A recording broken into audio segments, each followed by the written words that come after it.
Good morning. Hello. Good morning, everybody. Welcome, welcome. Hello. Hi. What are you doing? Hello. Hi, everybody. Welcome. Good morning. We're here with Artemis. Hi. We had the biggest owl that we have yesterday, and today we have the littlest owl. Yeah. So Artemis is our little saw-whet owl, for those of you who have not met her before. And just for a size reference, and I will try to get her to look at the camera a little bit this morning, but just for a size reference, she is about as big as my hand here. So if you guys can see, she's going to be a little challenging this morning because she looks at whoever she hears around her, not whoever she sees, because she is partially blind at this point. So we will try to get her to look at the camera a little bit more. There you go. There you go. Hi, everybody. Good morning. Welcome. Let me know if you're here. Leave a comment telling me where you're from, and we'll give you guys a shout out. This is Artemis. She is our little saw-whet owl ambassador. So we'll be chatting about her, but come on in and let me know that you're here. Good morning, Chuck. Hello. Welcome. Artemis is our smallest, our smallest owl ambassador. She has been with us for about 4 years now, and is a pretty senior ambassador. So she's up there for her species. Artemis, hi, is a northern saw-whet owl, which is a silly name, but it actually references the call that they make. So these guys make a call that sounded like a saw being sharpened on a whetstone to our settlers to this area. So that's why they call them that. And the saw-whet owl is the smallest species of owl that we have in Maine, but they're not the smallest species of owl that is in America or even in the world. So they are very, very tiny. They're about the size and weight of like a lemon. They weigh about as much as a lemon. She's about 100 grams. It's very, very tiny. And they are very small, even compared to what they look like. So she's mostly fluff and is even smaller than she really looks. So good morning from New Hampshire, from Nevitz. Hello. Good morning. Hi. Is that Stephen? Just backwards. Hi, Stephen. Are you related to Tom? Good morning. So we are really happy to have Artemis with us. She was brought to us. She had kind of a long story to get to us. She was found in the wild, hit by a car, we suspect. She had a fractured wing, and you can see this wing over here kind of sticks out a little funny.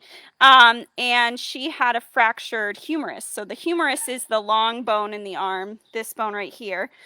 And it's usually, in mammal species, it's very dense and it's pretty large and thick. But in our birds, in our birds, that bone is actually only about, in saw-whets anyway, it's only about the size and width of a toothpick. So it's really, really tiny bone.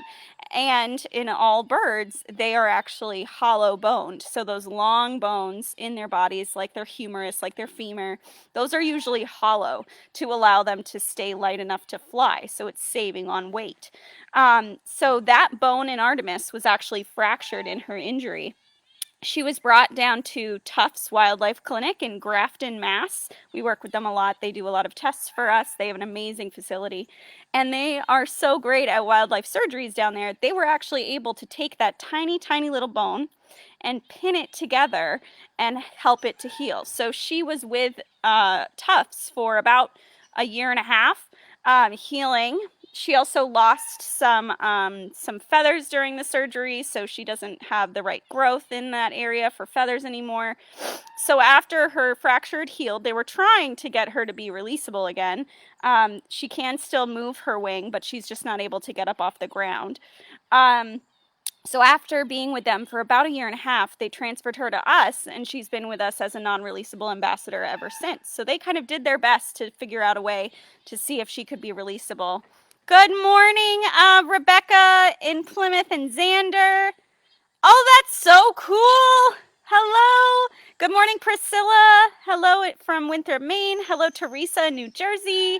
Hello, Elaine in South Portland.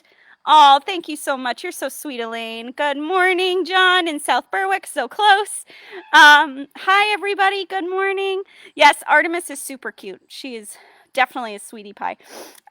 So she's been with us since then for about 4 years, and she was brought in as an adult. So if you add up all that time, the 4 years she's been with us, the year and a half she was with Tufts, and the fact that she was an adult when she came in, she is most likely somewhere around 6 or 7 years old right now. And for a saw-whet owl, that's pretty old. That is about as old as they really get in the wild. They would live maybe to 5 or 6, and in captivity they can live longer, so they can live up to 10 or 11. But that makes her one of our most senior ambassadors because her lifespan is just longer or shorter than a lot of other birds. And that's true of most of our raptors. The smaller the bird, the shorter the lifespan. The larger the bird, the larger the lifespan, the longer the lifespan.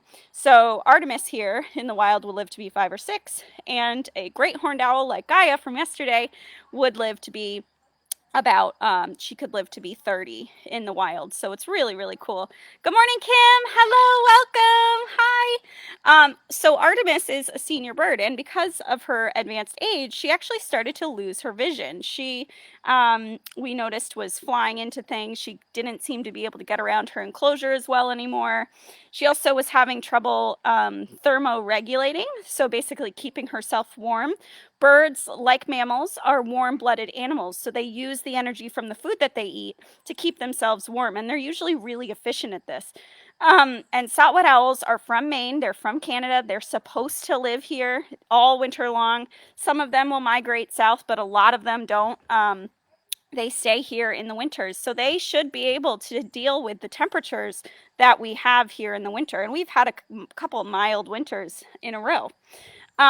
So Artemis, we noticed, was starting to have trouble with cold temperatures, which is not normal for an owl. She started puffing herself up, so her feathers would get really puffy. She would look like a little softball. And they do that when they're cold. It's kind of like putting on a big fluffy down jacket. So they'll fluff themselves up to trap more air close to their bodies when they're cold. That's why when you look out I saw it this morning, the little finches outside of our house window were all puffed up because it was chilly. But that's what birds do when they're cold. And so we started noticing that, and that was concerning because it was only like September when this happened. So we started having her inside. She came inside, and she spent the winter inside. And we actually, because of her eye injury, we wanted to keep her safe. We wanted to make sure she wasn't flying into things.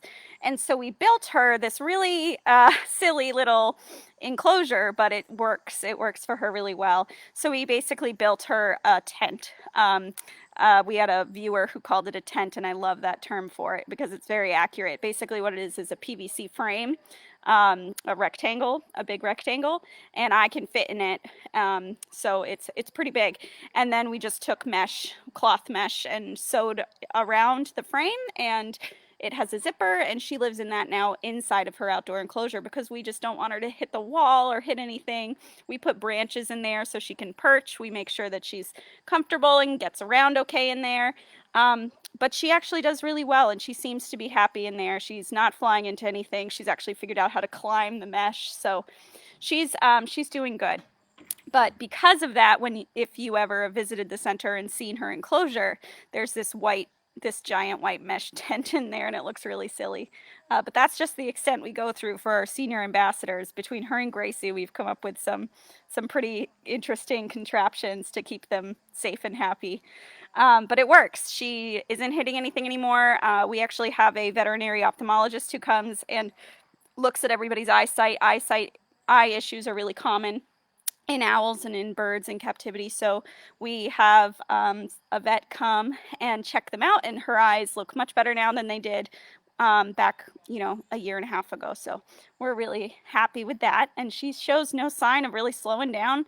Good morning, Lori. Yeah, so because she is blind, because she's losing her sight, she really focuses on the things that she can hear now. So you'll see that she she kind of uses her ears to help her get around. In fact, we've noticed we had a little camera in that tent with her when we first gave it to her. She started kind of moving her head around and kind of echolocating her surroundings to try to figure out where she was.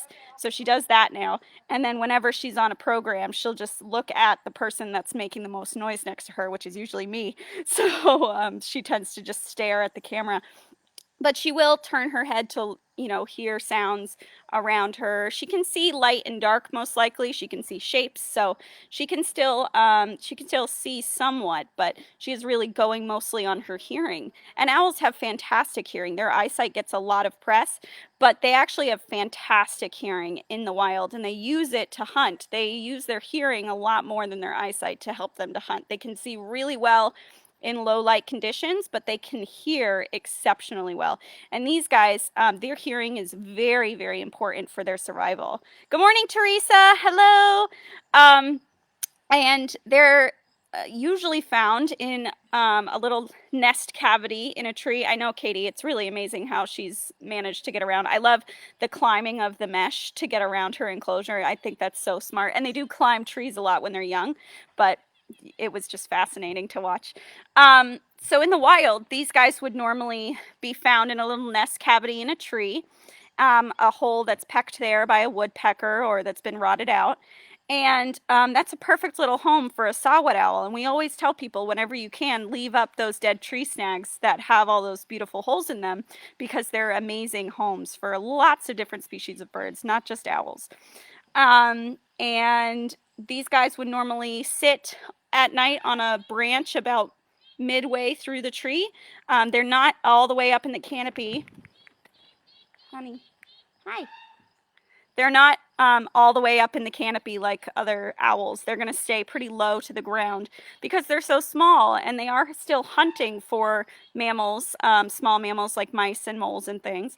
So they need to be close to the ground to be able to pounce and hunt, but they are so tiny that they can't really go too high up into the tree, or it would take them too long to get to the ground, and by that time the mouse would have run off. So they tend to sit in the trees about eye level, and lots of people report that when they see them in the woods, they're just sitting there staring at you, and they kind of freeze and try to blend in as best they can, and they just stare you down. They just they freeze and just hold steady. So they're very, very cute little guys, and when you see one, they're usually very very likely to just stay very, very still, so you can get a good view of them.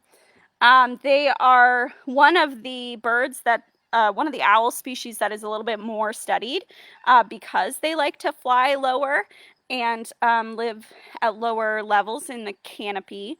It means that they are suitable for mist netting. So mist netting is a practice that ornithologists use to study birds. And what they'll do is they'll set up a really fine mesh between two trees. They will check it religiously. So we've gone on some bird banding excursions. They check it every 15 minutes just to make sure there's nobody getting stuck in there for long. And they don't leave them up when they're not there. But so they'll put these nets up, and they'll catch little saw-whets, and they'll get their weight, they'll get their age approximately, they'll figure out how many there are. So they are one of the more banded and studied owls. Most owls, there is very little research done on them, but these guys are a little bit more studied. And they're fascinating. They really don't conform to a lot of the rules that we think of when we think of owls. Owls we typically think of as being, they mate for life, they return to the same nest site every year, they have babies with the same mate every year until one of them, passes away. These guys are pretty polygamous. They will have one male that's taking care of like 2 or 3 nests at a time. So they are pretty odd in the owl world that way. They also are very migratory, so and nomadic. So a lot of owls will have a very strict territory that they occupy, and they won't really deviate from that too much. And every year they'll kind of return to that same habitat. But these guys are pretty nomadic. They've banded saw-whet owls in Vermont one year, New Hampshire the next year, Maine the next year. They'll hop around between northern New England states, and they do tend to migrate a little bit more in elevation. So when the winter is coming, they tend to go to a lower elevation closer to the coast. They'll even migrate to islands off the coast of Maine. And then in the summer when it's warmer, they'll go up to the tops of hills and mountains and things. It's really just fascinating. These guys are really interesting birds.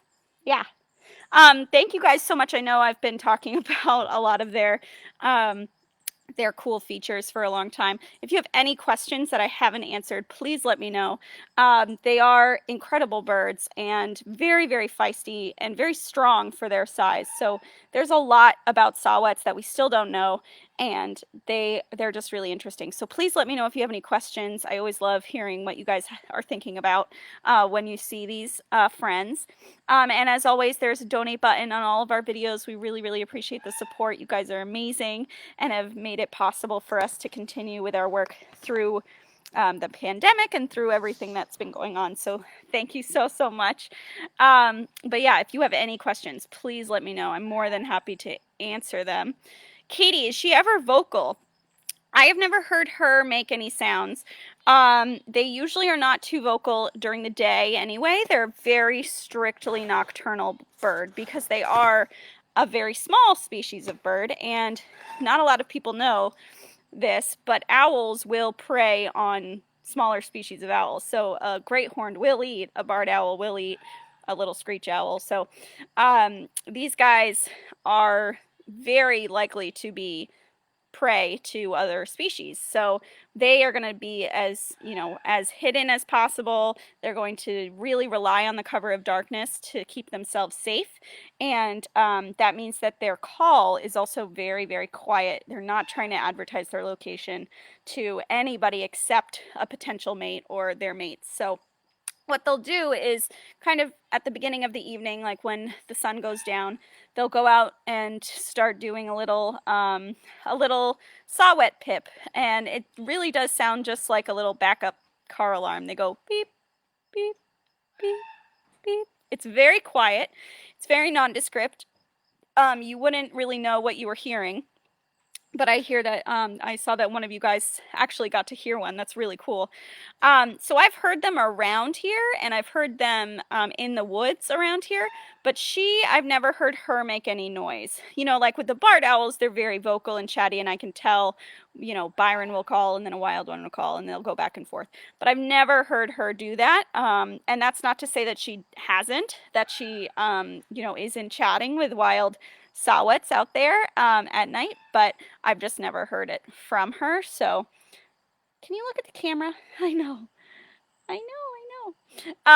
But they are usually, the males are a little bit more vocal anyway, so they are just very quiet birds. So that call is really nondescript, but it's very consistent. They'll do it for a long time, and in the spring especially, you can kind of track it, and if you hear it, kind of go track it down and see where it is, and that can lead you to their nest where they are, which is really cool.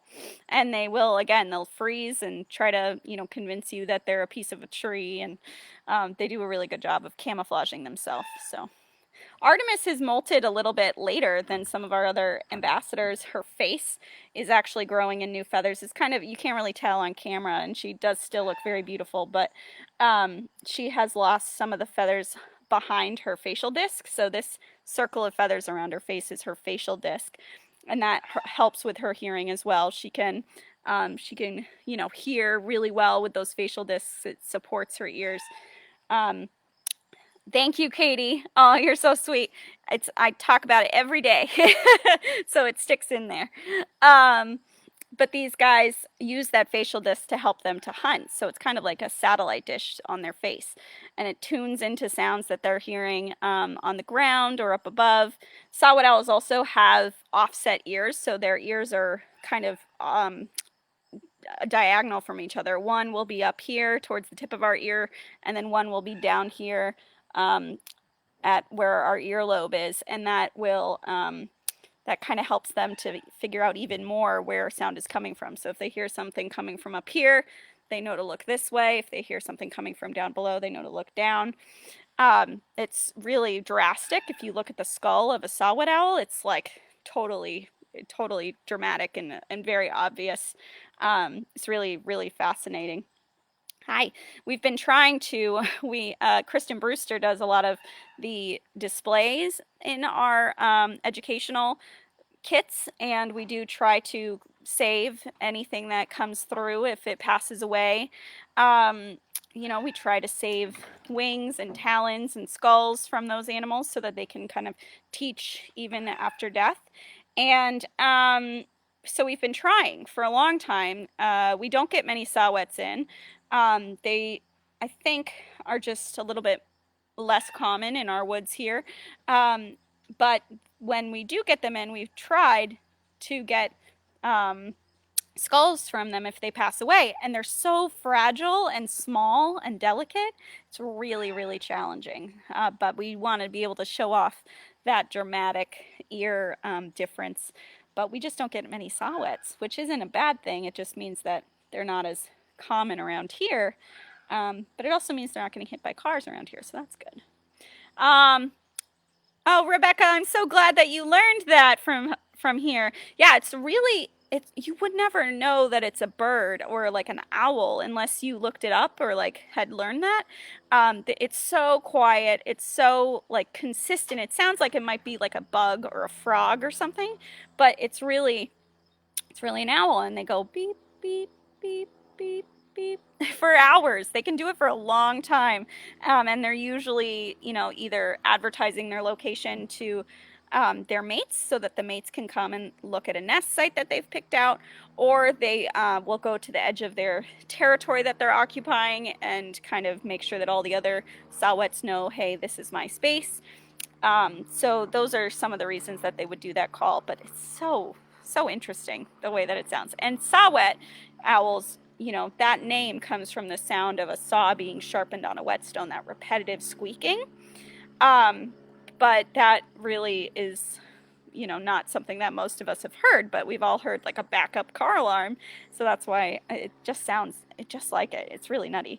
And not like other owls, right? Not like other owl species. Other owls sound more either like hooting, typical hoots, or kind of like, I don't know, like cat-like or like a whine or something. But these guys sound really unique and different, so we love them.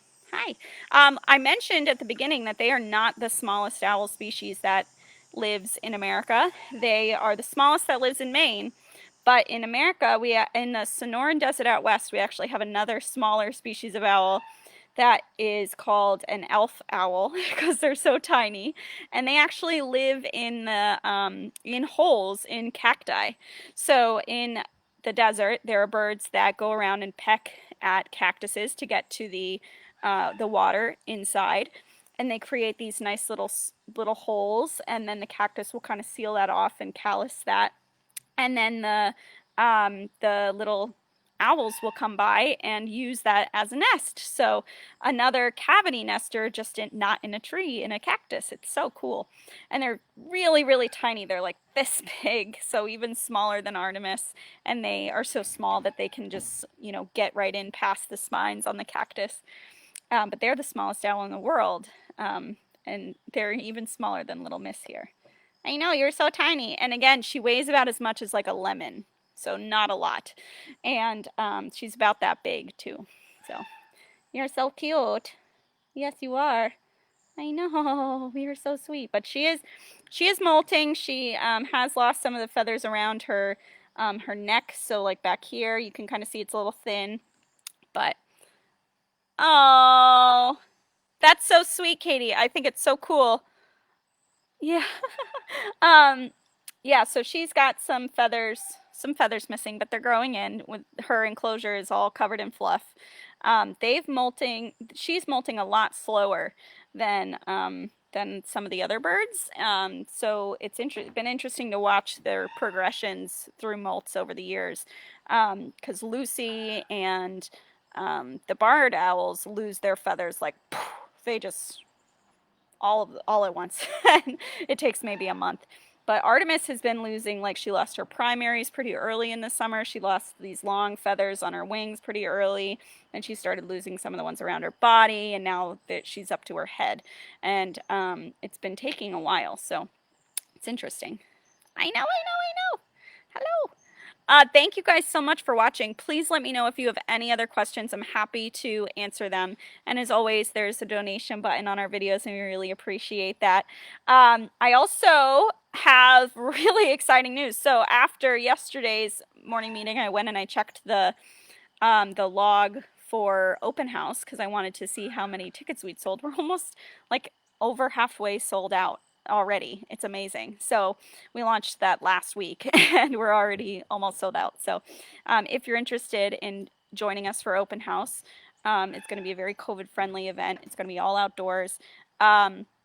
Just go to our website and there's a link on our Facebook. It's the banner on our Facebook page, and you can click through to see that event. But yeah, it was amazing. I'm so excited. It's going to be a really fun day. So thank you guys so much for watching. And if I didn't get to any of your questions, I will try to in the comments afterwards. But thank you guys so much. We're going to go put Miss Artemis back and feed Bertram, who's of course always yelling in all of these. Where are you going? I know, I know, I know. She's like, I want to go back. I know. Good girl. Thank you guys so much for watching. We will see you again tomorrow. Kristen will be back tomorrow with another one of our ambassador friends. We haven't come up with the list of who's going to be presenting tomorrow, so we'll have to come up with that. But thank you guys so much. Have a wonderful rest of your day and a great rest of your week. Thanks, guys.